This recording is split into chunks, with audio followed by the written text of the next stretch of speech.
What's up mga bopis? Ang gagawin po natin yun is yung kinoment ni Sir Ray Caniza. Shoutout sa iyo sir, maraming salamat po. Ang tanong po niya sir, ay sabi po niya,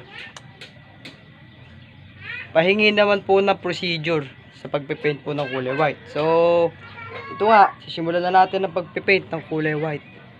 Kaya, tara na!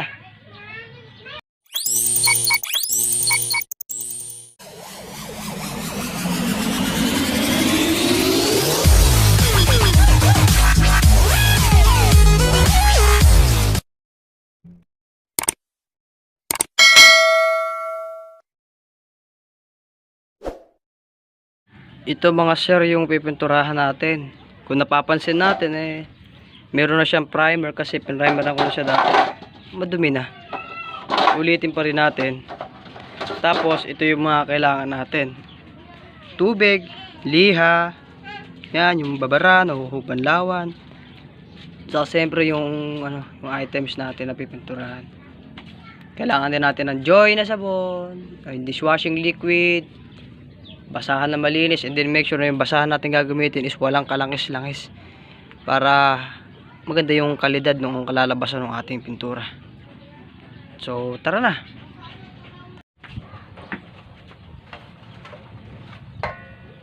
Ito na guys, simulan natin magliha. Ang gagamitin ko lang po sir na panliha dito is 800 or CC800 CW, which is hindi siya ganun kagaspang kasi makinis naman tong texture nung pipinturahan natin. Hindi naman siya ganun ka sakit sa ulo pag nililiha.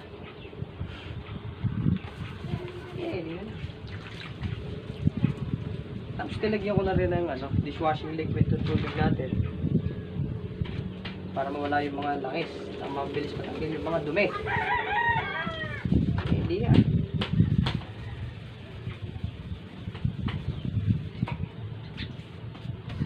Saka sir, mga sir, tip ko lang. Pag po sobrang kasi mahilig po tayo mag-repair ng mga bagay-bagay, di ba? Kapag naman po yung pipinturahan natin o ililihain natin is sobrang galas talaga. Gumamit po tayo ng medyo magalas. Tapos lambot or kinis or di siya ganun agaspang. Papibinog lang.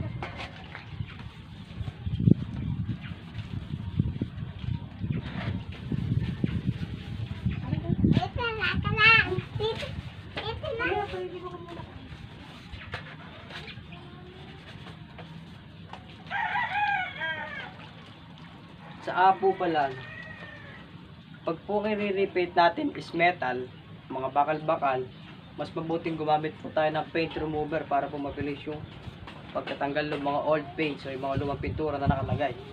At kung mga plastics naman po, katulad po nito, side cover po ng Expo, wag po tayong gagamit ng paint remover o tinatawag ng strip-sol kasi malulusaw po ito flarings natin.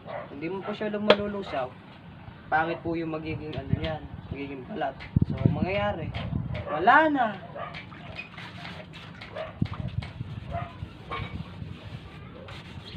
Share ko lang po sir para po sa magandang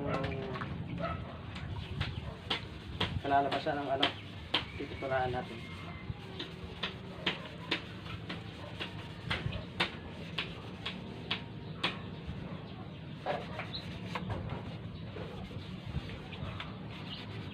So ito, hindi naman na siya ganun ka so okay na sa pakiramdam ko to. Malambot naman, makinis naman. Pwede na to. Banlawan na natin.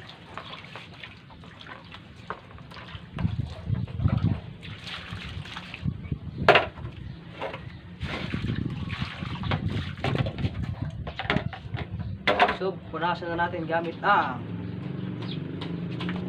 malambot na basahan, makinis na basahan, at walang langis na basahan. Naanto ako. Yan. Punasan natin ulit mamaya.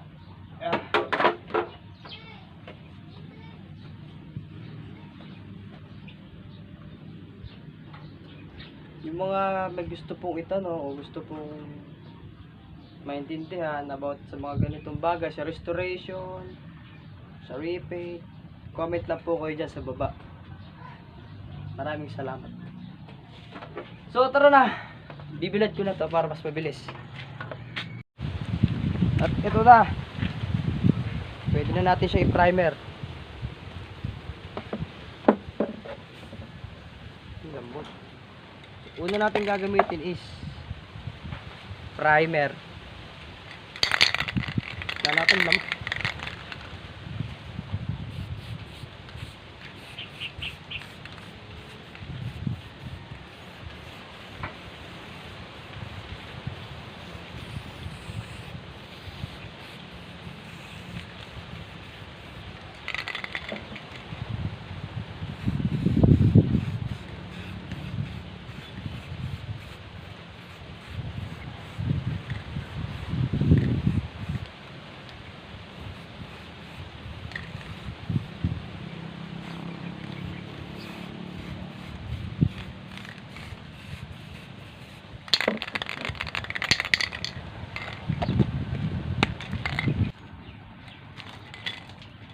naubos yung primer ko. Kung sakali guys na maubos yung binili nyo na ganito na Bossni, pwede na pong, at nakabili po kayo ng Samurai, pwede naman po siyang paghaluin o pagpatungin. Actually mas magandang brand po to kaysa doon.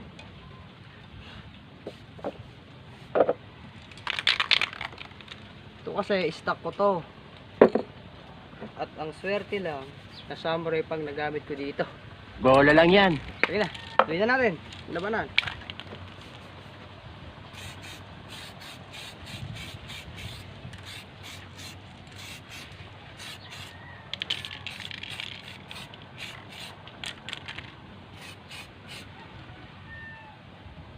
Gold pala to.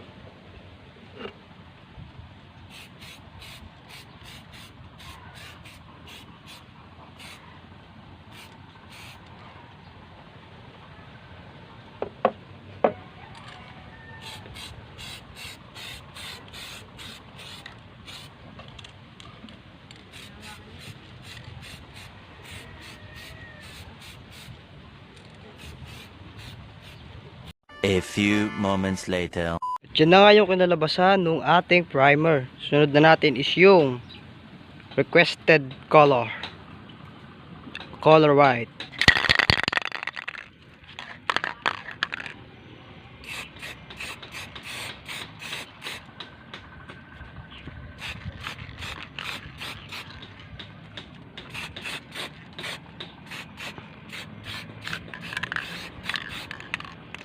Yan na po yung kinalabasan ng puti. So next po natin is top coat. Ayan.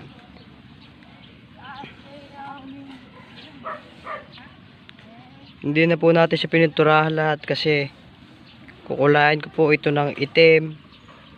Tsaka paliwanag ko pa po sa inyo yung iba.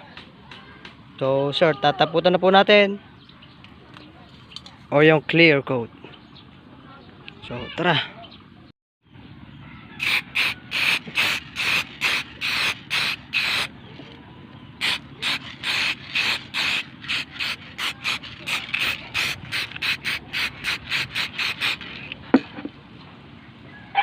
Ayun na po, medyo mas kumintab po siya pag may top coat po.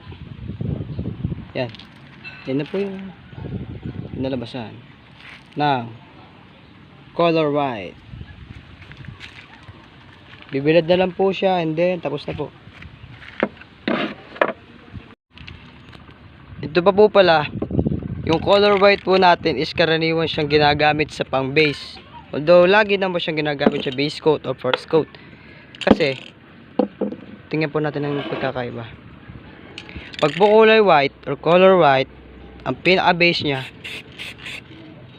konting buga lang po, kitang kita na po yung talagang kulay o yung gusto mong kulay na ilagay. Yan. Hindi po katulad dito na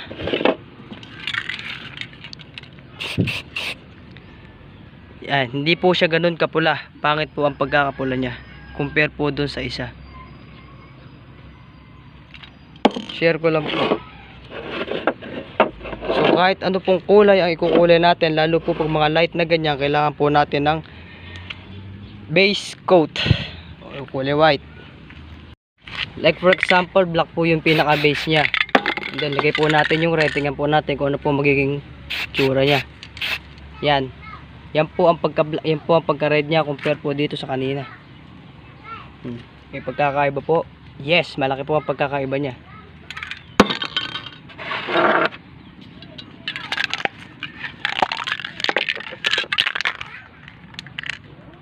Try naman po natin sa kulay green. Doon po sa may base o may kulay white. So yun, konting buga lang po, kitang-kita na po yung pinakakulay niya. Try po natin dito sa isa.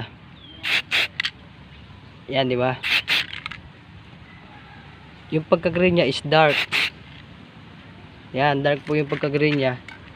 Hindi po katulad dito na light na light talaga siya.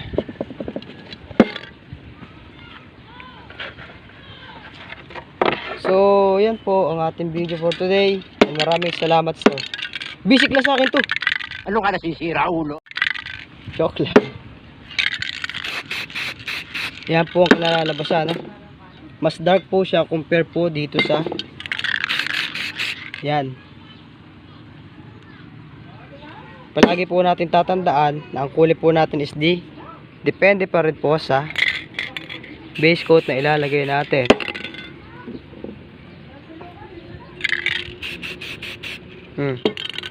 Iba po ang kulay niya, di ba? Yan. So yan lamang po at maraming salamat. So nakatapos na naman tayo na sa video at ito nga po ang kinalabasan ng kulay puti. Ununa po natin siya lihahin, primer, tsaka yung kulay po, and then next is top coat o yung pinaka last na kulay niya para po kumintab yung ating proyekto. So ito na po yun sir. Sana naintindihan nyo po ang aking pagbibideo, and then maraming salamat po.